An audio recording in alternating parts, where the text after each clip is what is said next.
So what makes a car cool? Well, in today's day and age, if a car ain't economical, if it ain't green, it definitely is not cool.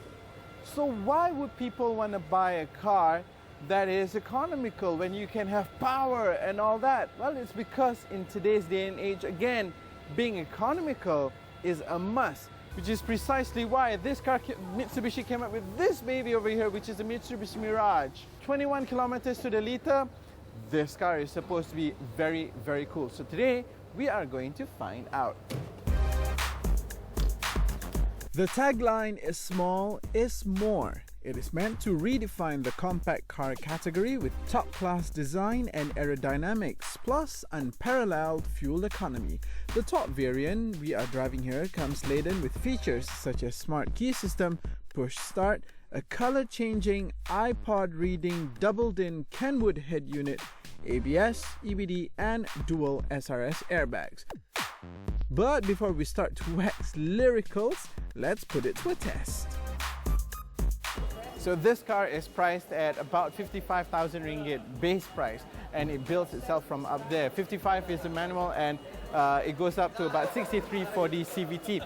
So clearly it is aimed for the youngins. So we are here at TOC to find out what these bunch of kids think about these cars. Now, these are not regular kids because they are engineers to be. So let's go and find out. And I've got somebody here who's going to answer me some questions. Hi, how do you do? I'm fine. I'm Dino. What's your name? Sammy? Sammy. Okay, so what do you think about the car so far, Sammy? For the city use is perfect because the gearbox is CVT, so you have the 1.2 engine and also with the CVT gearbox in the highway.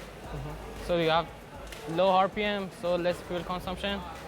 So with the CVT gearbox is perfect. It's perfect for the city, yeah? Yeah, for the city it's perfect. You want to go take your children or you want to go home, go work, it's the best.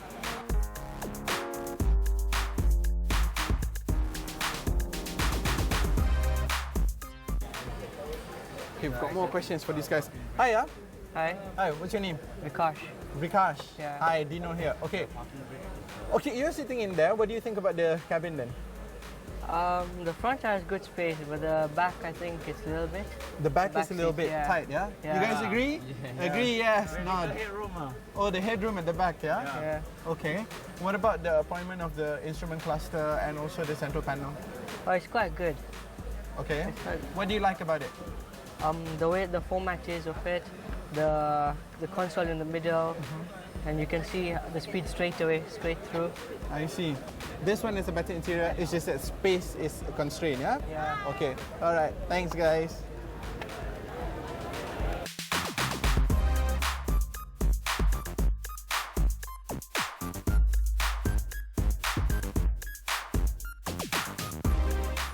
Okay, as far as interior space goes, these college kids, I managed to cram 7 of them in there. But let's see if they're going to still be alive when I open the doors. Allah.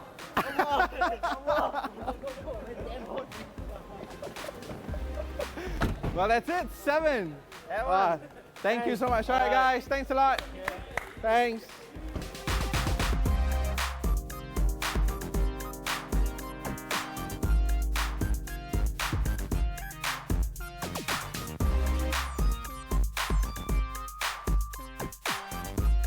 Right then, so let's try to sum up what those kids said earlier. They are saying that this is a good interior and that design-wise, it works. It's very pretty, and I have to agree with them. The fascia is very today, so that can only be a good thing. Let's try to discover a little bit about the drive in this car. Now we've identified that it's got a 1.2 litre inline 3 DOHC Myvi engine, which is tuned for economy, giving you 21 kilometers to the litre in the combined cycle. So that's a given. This car weighs 850 kilograms. It puts out 78 PS and also 100 Newton meters of torque. Now, you know what? In my opinion, I've been driving this car for about 24 hours now, and I think this engine is a very good choice to be put in this car with its dimensions and its weight. It feels very zippy, and in fact yesterday I got up to barely legal highway speed limits at only 2100 RPM, so it doesn't tick very high, and yet you manage to get pretty good speeds. So clearly this car was tuned for economy, but that does not mean that performance was compensated. Well, not much of it. It feels very zippy, the engine. It doesn't rev as highly as any of the other competitors out there, but having said that, when it does rev, you can actually feel it.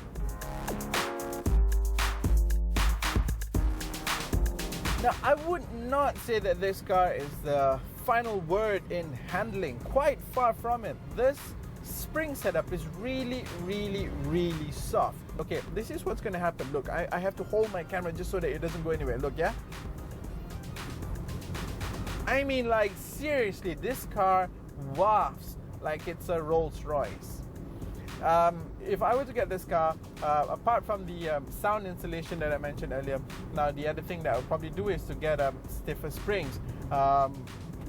Then this car would probably, you know, with this engine and this entire body package and stiffer springs, the wheels are alright. And also, did you know that this car has a drag coefficient of just 0.29, so it's really slippery in the air. If I had stiffer springs, then maybe, just maybe, this car would be able to give the legendary Suzuki Swift a run for its money. But if I were to maintain the springs, this is what I get. Look, I'm going over very prominent speed lines on the road, and apart from that very last few ones, there was almost nothing. It was just a ripple. If you prefer a more comfortable ride, then this car will be perfect because of the spring setup. But if you prefer to drive in a more spirited manner, then this car will probably be a bit too soft for you. This particular model comes in at 63,120 ringgit.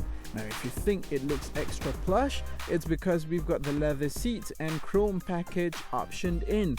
The Mirage is offered in 3 variants, manual and CVT, and in 5 colors.